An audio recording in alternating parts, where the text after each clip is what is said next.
All right. I know I'll probably have a few more people slip in, but hello, hello. Welcome to week 9. So we are more than halfway through the semester here. Let me share my screen with you guys. Okay, everyone can see my screen okay now? Yeah. All right, thanks. So, hope everyone had a great weekend. Just wanted to share a little bit with you while we're waiting for people to sneak in. On Saturday, I went to the Grand Canyon and I ran the entire Grand Canyon from the South Rim to the North Rim back to the South Rim. It was 48.89 miles. Took me 16 hours and 23 minutes, but made it in one piece. Check on the bucket list. So, COVID what? Didn't let COVID get in the way of my goals for this year. So hopefully that little quick story inspires some of you guys who have You're big insane. goals. Absolutely insane. And sorry for this light. I can't figure out the window here how to get rid of that. I don't have a perfect Zoom office here. All right, so we're in week 9, guys. Does anyone have anything exciting to share over the weekend? Like running the Grand Canyon? No? Want to put in the chat box? I worked. Yeah, that's good. Anything else? No exciting stories? Okay. Um, cooked. Okay, that's good. I absolutely hate cooking, so I think that's a good goal for people. It's not that I don't know how, I just don't enjoy doing it, so rather have someone else do it for me. Birthday celebrations, fun. I know it's a little different to celebrate birthdays right now with COVID, with things being all closed, but. Oh, Halloween stuff, yes! Time to get those Halloween costumes and decorations out, right? Accounting exam, that doesn't sound too fun. But at least it's over and done with, right? Accounting is very important though. Let me tell you guys, as soon as you need to start doing your taxes and you sit down with your CPA, it makes a world of difference when you can actually understand what they're telling you. Because for many years I had no idea what my CPA was telling me, and then I took some accounting classes in grad school and I was like, oh my goodness, I understand what you're trying to tell me now. This is amazing. So as much as accounting is difficult and hard, especially right now probably doing it online with Zoom, it is very important and you will use it later on in life.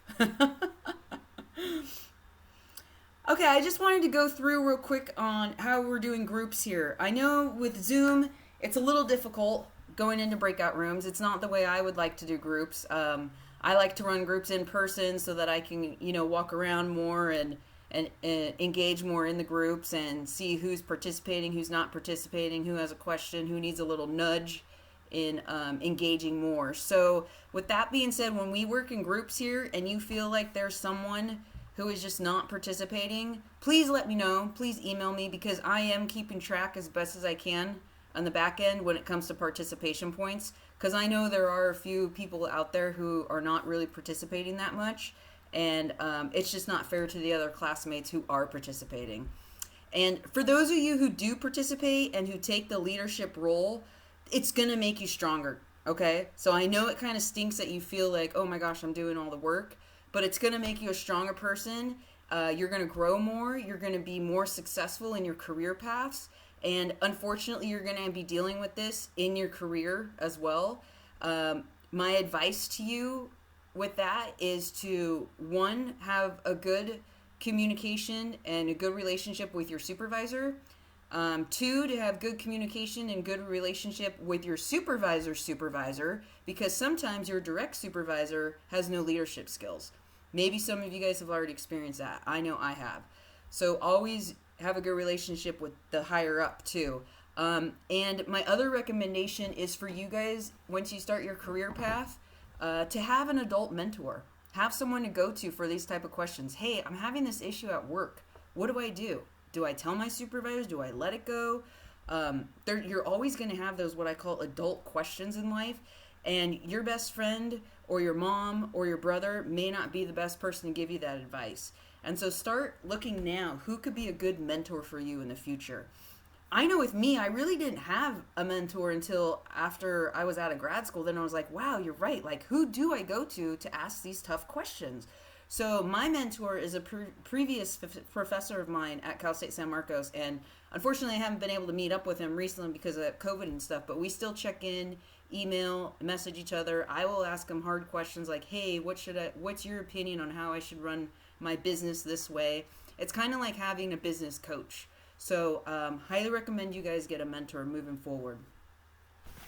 Sorry, I'm trying to clean up my screen here, make it easier for you guys. The sun is crazy right now. So that's what my thing is on groups. So please let me know if you're having issues with anyone as we continue to do groups. So what I like to do halfway through the semester is I like to do just kind of little fun thing just to get you guys going here. So I'm going to do a visual scavenger hunt with you guys. We'll see how this works with Zoom, but it should be fun. So after I do that little fun thing, we're going to get into the lecture, which is this week delivering persuasive messages. So more salesy, right? You want to persuade people to do what you want them to do. Maybe it's to make a purchase. Maybe it's to do a certain task. I don't have a Google Doc today. I did it a different way this week, so I'll delete that. So we'll do delivering persuasive messages. We'll get into some breakout rooms just to share and engage some ideas that I'll have you guys do. And then at the very end, I'll just go over assignments coming up. There's actually a lot of stuff due tomorrow, but I know some of you guys have done a lot of it so far. Yes, Janice, you kept in contact with your instructors. Very smart. And that's what LinkedIn is for too. And I'm telling you, people come to me all the time and say, hey, I have this job position. Do you know a good student, a previous student, a current student who might be good for the role? And I would love to be able to give a previous student or a current student that information. So yes, please stay in contact with your professors. It's kind of the same thing as a mentor. You're right, Janice. All right, so I'm going to get into the scavenger hunt here. Is everyone awake? Give me a thumbs up, or a yes, or a why. Hopefully you guys have your afternoon coffee, right? Okay, so for this scavenger hunt, I'm going to announce an object. Once the object is announced, I want you to quickly find it in your space, whether it's in your office, your room, wherever you're at. And the first 3 students who show the class item, so you'll have to open up your camera for this, will get 5 extra credit points. So who wants extra credit points? Yep. Yeah. Okay, ready? The first object, and the first 3 people who show the object is going to be find something orange. I can't see. Who is that? Oh, we got Christian, Nestor. Did I miss someone? Speak up. And, I got a snap. And Miss Priya. Were those the first 3? Gosh, you guys were a lot faster than I thought. Were you guys cheating? Hold on, I gotta write down these names now. I don't have anything orange in front of me. What's going on? Everyone eat oranges around here? Okay, we got Nestor. Priya literally has an orange. Yeah, Christian and Priya. I was like, something orange. I was like, I don't even have a pencil near me. And I was like, I have Yeah, an actual orange. I have a chip. Maybe that's a little orange.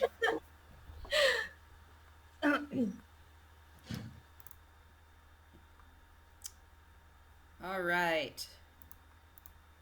Cool. So we just got 1, 2, 3, 4, 5, 6, 7, 8 people just got extra credit just like that. Thank you for participating. All right, now to the nitty-gritty. Delivering persuasive messages. So the learning outcomes of this mini lecture is to develop effective outlines and appeals for messages that persuade. Write effective sales messages. Write effective persuasive requests, making a claim or asking for a favor or information. A persuasion within an organization. I know I used to use these a lot when I actually had a team and a staff. I would persuade them to want to do certain tasks. So they were just doing it automatically eventually without me having to ask them in the future. Or maybe you're asking for a favor from a vendor or a partner. You're persuading them to do something for you. Has anyone contacted customer service on their own? Like maybe something broke or they got something in the mail, like they purchased, and they're like, oh, it'd be really cool to get a free one of these, and you wrote a persuasive email of what happened, and sometimes you might get the free product because it broke or something, or it was out of warranty, but they let it slide anyway, right? So for persuasive messages, we use inductive sequencing, which is attention, interest, desire, and action. So we're going to go through all of those right now. So usually in your paragraph 1, so this is kind of how we set it up, you want to gain the attention. So the attention getter should achieve the following important objectives. Introduce a relationship between the receiver and the product, the service, or the idea. Some of this might be short and sweet if it's someone you talk to on a regular basis, like a coworker. Focus on a central selling feature. Use an original approach. Paragraph 2, you want to generate the interest.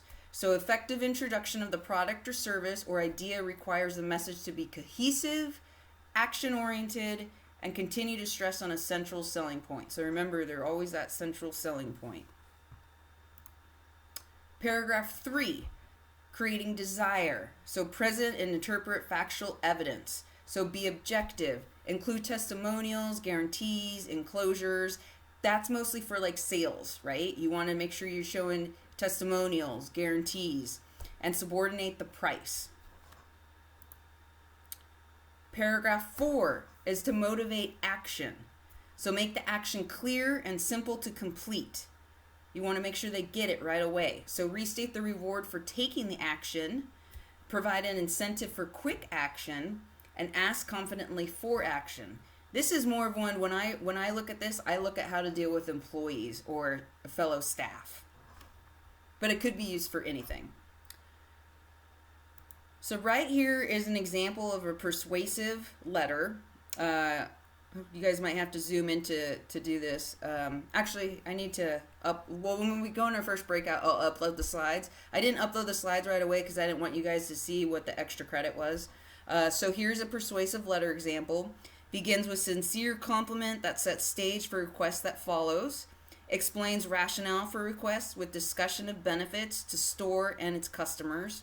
And the last paragraph here connects specific action to reward for taking action.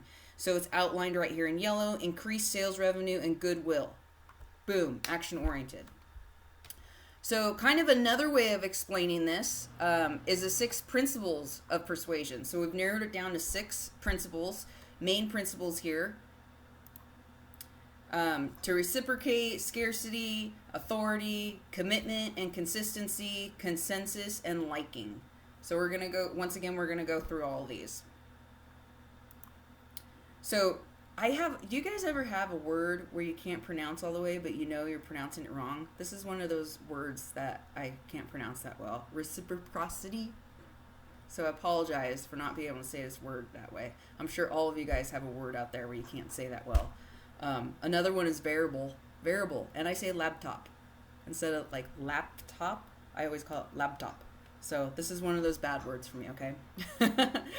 But it's the mutual expectation for exchange of value or service.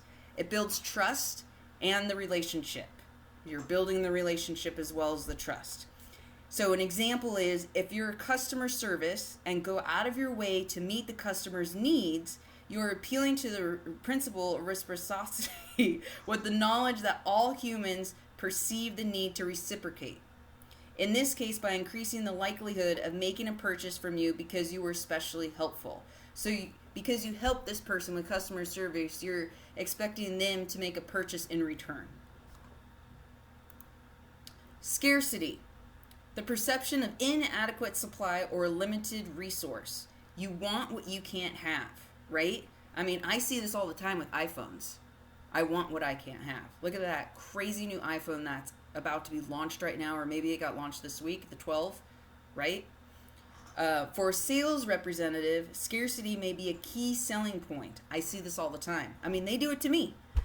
The particular car, theater tickets, a pair of shoes you're considering may be sold to someone else if you delay making a decision. What about an event selling out? I know with me with running in races, some of these races are so popular they sell out in 20 minutes. I had that happen to me just earlier this year before everything got canceled. So I know with me and my coaching, we're currently selling a program right now, an 8-week program from November to December, and we want people to sign up fast. So we're having early bird pricing.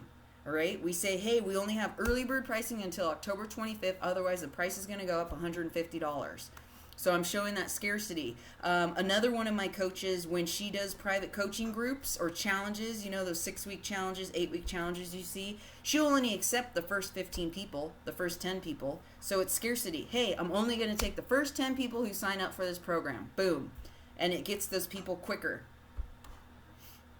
Oh, your old workplace compiled a list of words like that. See? I'm not the only one. Everyone has that problem. Okay, so I'm going to put you guys in a breakout room, small rooms, so you can chit-chat. You don't need to turn anything in for this, but I want you to think of a real-life example of the principle of scarcity being used in a persuasive message. Were you the one trying to persuade someone, or were you the receiver of the scarcity message? Was the message effective? I know this happened to me last time I bought a car. Like, they told me, hey, there's only like 3 more of these in black, and they're going to go quick this weekend. You need to make a purchase, right? Okay, so I'm going to throw you guys into breakout rooms, and we're going to have you guys do this. I'll keep this slide up. I'll even copy and paste this in the chat so you guys have it.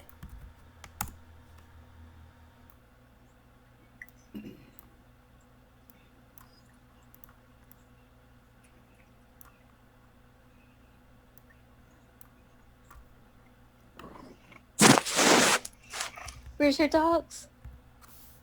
Looks like they're probably in my bedroom on the bed where they're not supposed to be. Because they're very quiet right now.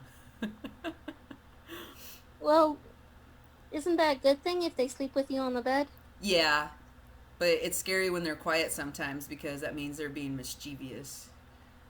So I have to constantly keep an eye on them. All right, so I want to hear a couple real-life examples. So I'm going to call on a few of you guys. Dylan, let's start with you. What was a real-life example that you can share with us all? I just thought of a warranty. I don't think I actually bought it, but I was definitely there was definitely an attempt for me to buy it. What was the warranty for? I think it was for my laptop, but I've definitely had warranties offered to other things in the past. I just can't really recall.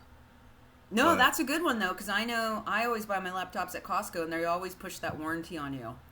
mhm. Or Best Buy has a warranty. they Yeah, push on Best you. Buy does it nonstop with everything. I think that's where I got my laptop at. But yeah, Best Buy does that for every item they have.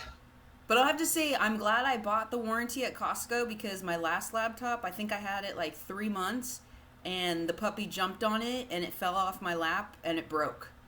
Done. And I was like, oh my gosh, good thing I have the warranty. So they did the exchange, like, whew, no questions asked. I'm telling you, that darn puppy. Willie, do you have an example for us? Sorry, trying to turn things down. The kids are in the background.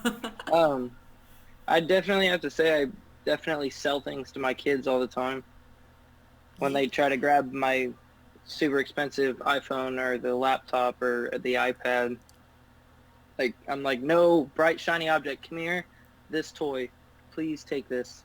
So you give them something instead? Yeah, I gotta go bright and shiny with it. And then Love that. they usually back away from the expensive things that they can break easily. That's a good one. Heidi, do you have one you can share with us?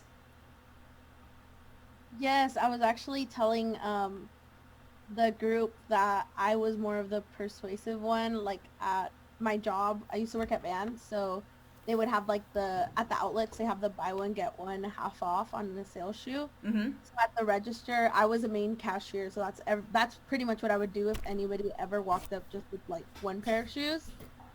I would have to push that second shoe to get like the units per transaction to be higher. And then people would be like, well, I don't need a second shoe. And I'd be like, but don't you think it would be cool to have a second shoe? And it was just like having to be very persuasive with people to get them to get that second shoe. That's a good one, and I cannot believe how much Vans cost now. I went to the outlet yesterday, and the old school Vans, classic, whatever you call them, they were like $65 at the outlet price. I'm like, what? I think I paid $40 back in the day for non-outlet pricing. It's expensive. Yeah, they're super expensive.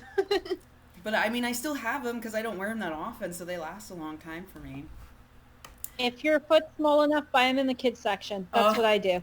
At Thanks for the tip. Nordstrom. That's where For like, sure. like, I do that too. North, okay, good tip. Thank you. Learning new stuff. I have my wife always buy kid-sized shoes because she can get 2 pairs for the same price as my 1 shoe. Lucky, very lucky. Okay, so moving on. 6 principles of persuasion. Authority is the next one. Trust is central to the purchase decision. Educate your customers to reveal your expertise to gain credibility. Referencing expertise. Knowledge of a product, field, trends in the field, and even research can make a salesperson more effective. So I actually tell my social media students this all the time. When you post stuff and you're trying to build your company or you build your brand, show that you have domain expertise. You know, start to gain that credibility with your followers so that when you are ready to boom, have a call to action as a sales, they already know, oh my gosh, that's the expert for that. That person knows all about, you know, how to do maintenance on cars, or that person knows all about software, or that person is an expert at doing graphic design work. So authority, you want to show that you have expertise. Commitment and consistency. Oral communication can be slippery in memory, right? I mean, I forget things all the time if people tell them to me. I just can't remember. Too many people tell me things. Even names. I can't remember everyone's names. What we said at one moment or another, unless recorded, can be hard to recall. So if we write it down or if we sign something, we are more likely to follow through. Hence why we have contracts, right? Writing down notes in front of a customer. So if you're a sales rep, you're meeting with the customer and you have a meeting, whether you think you need to take notes or not, it's always great to write notes, whether you bring your computer and you're typing notes, a notebook notes, or when I'm with customers, sometimes I just use my phone, right? And use the little note feature on your phone. So writing down notes in front of the customer can appeal to the principle of commitment and consistency and bring the social norm of honoring one's word to the point of purchase. So it's just showing that you care more, you're really business, you're paying attention, you're listening to what they're saying, and you're writing it down. Also, having emails where you can say, hey, maybe you had a conversation on the phone with someone. Hey, I'm going to send you an email summary of what we just discussed over the phone, right? Consensus involves the tendency of the individual to follow the lead of the group or peers. Testimonials can be highly persuasive, right? Especially visual testimonials. So again, when I work with gyms and coaches, we have those before and afters of real life people, testimonials. Or if you have a Facebook business page, the review section. A lot of people are into Yelp. I don't spend too much time on Yelp, but that's just an example of like the testimonials. If everyone else thinks a product is great, it must be great.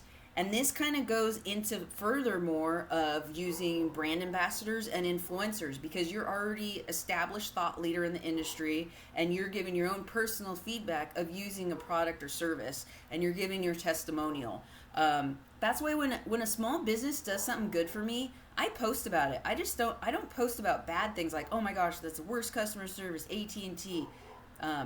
I would never say anything good about AT&T though, because I always have problems with them. But when I do have a good experience, like, hey, I went to Costco and I exchanged my laptop. What a great customer service they have. People say things like that. And those testimonials, if you can capture them and use them later, that works great.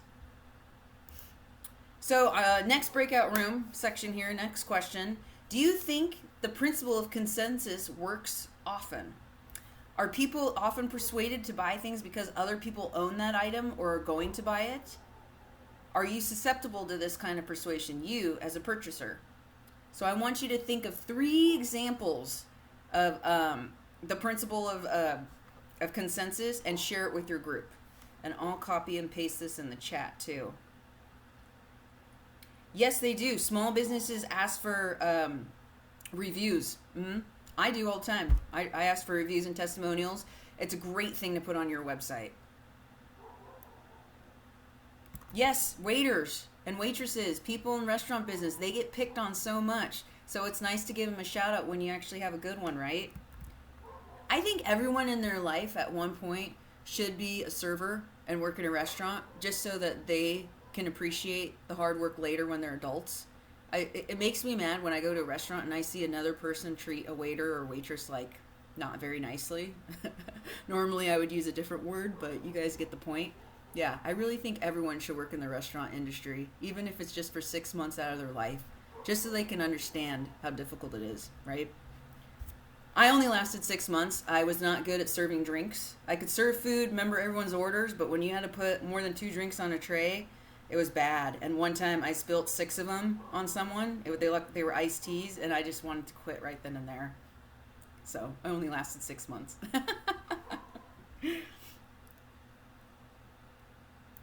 Okay, so here's the next question, and I'm going to put you guys in a breakout room. There'll be different groups this time.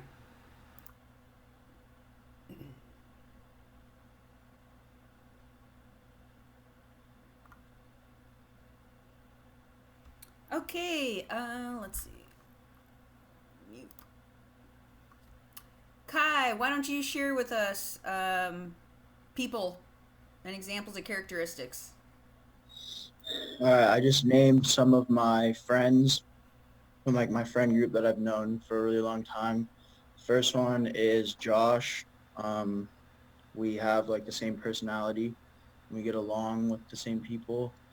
My other friend Jake, we have the same levels of like motivation, so we can talk to each other about like progress and just like encourage each other, stuff like that.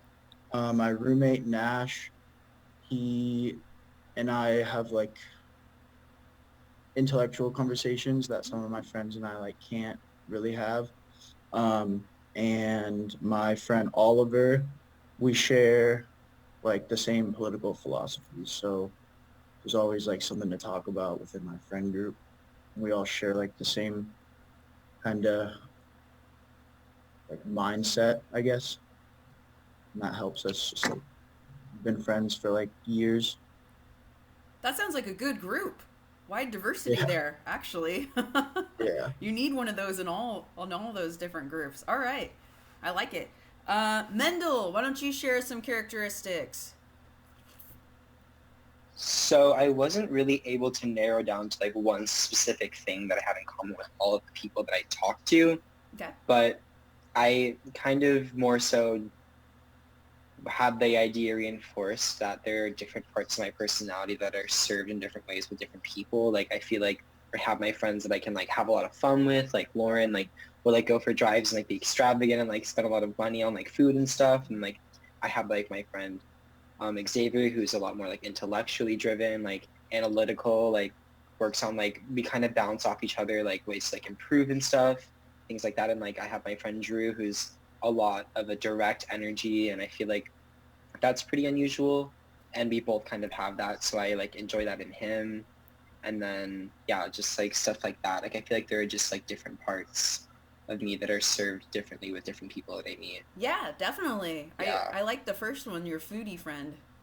Yeah.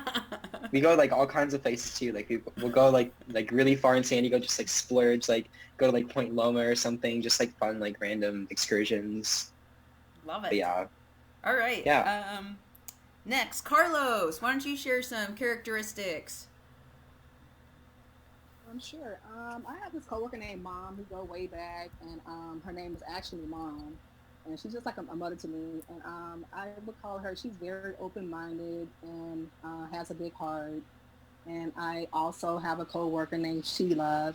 She's a very nice and positive person.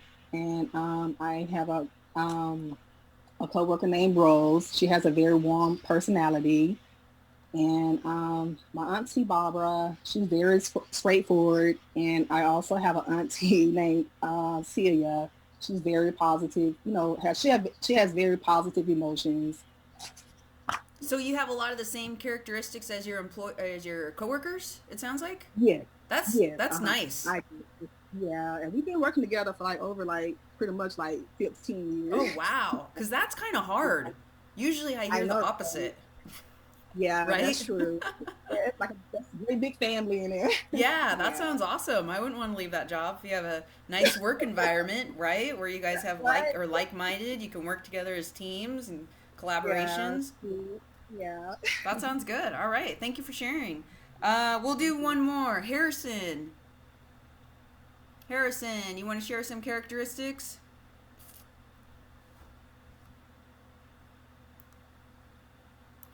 Harrison, you there? How about Tyler? Tyler, are you there? Yeah. Oh, Harrison, you're back. Okay, go ahead, Harrison. Pretty much all of my friends have like the same sort of characteristics. They're caring, they're outgoing. They have my back, and like if anything happened, I could count on them. We have similar personality and humor, that sort of stuff. Okay. Anything else you share with them? So you said humor.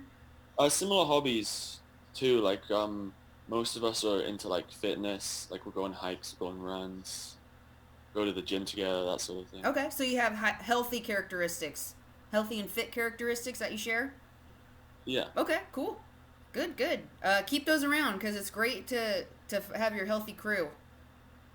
Definitely helps. Let's see. Tyler, are you there?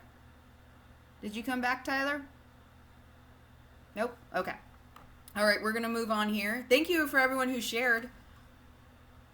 Okay, so that's pretty much what persuasive is, and the 6 principles of persuasion. That's what I look into the most. And then you have your steps there of how to write a persuasive letter, documentation, email, social media post. Here are some additional resources that I wanted to give all of you guys so to help you with future quizzes, homework assignments. So please take a look at these if you need a little bit more explanation or examples, or maybe you need this help in your career, your job right now, if you need help. So here are 3 links for you guys on that. And then I'm going to go over the week 9 assignment. Okay, so again, there's kind of a lot due tomorrow, but you guys have had some time to do this, and most of you guys have done a lot of it already. So your check-in, so the celebrity, that was fun for me to read. Love that. Love what you guys share on these check-ins. Quiz 6, your good news message. A lot of you have already done that. Your writing assignment 1, your bad news message. So that's like a timed writing, okay? So some of you guys that emailed me some questions, which is great. I'm glad that you looked at things ahead of time and you did not procrastinate and try to email me, an hour before this is due. So please take a look at the writing assignment, the week 7 resource page. There is a sample prompt there. It's the sample. It's not the exact one that's going to be on the test, but it's very close. And if you feel comfortable doing that sample, then you're good to go for the writing assignment test because it's a timed test. You have I want to say it's 180 minutes though, so you have a pretty long time to write it. So you can think, gather your thoughts, go through your slides. It's open book, okay? So that's also due tomorrow. And then coming up on October 30th is quiz 7. It's going to be on persuasive messages, so what we went over today. And then also coming up, I know it looks like it's far away because it's November 13th, but step 2 of your analytical report, your works cited, is due November 13th. And then boom, December, the whole project's going to be due. So it's going to be like that, okay? So I highly recommend you guys start doing this research project now. Get a good rough draft created. Send it to the writing center. Have them look at it. Make sure your formatting's all good. You're not missing anything. Because this is a research assignment, so it's going to take time. Please do not wait until the end because you're just going to have so much stress and anxiety with all your other classes and finals and all that. So research assignment, if you guys can get the majority of that out of the way now so that December you can just concentrate on finals, that would be my recommendation. Plus, once the holidays start coming, you guys get busy with family and friends, right? So please do not procrastinate. Yes, attendance sheet. Thank you so much. I'm going to do that right now.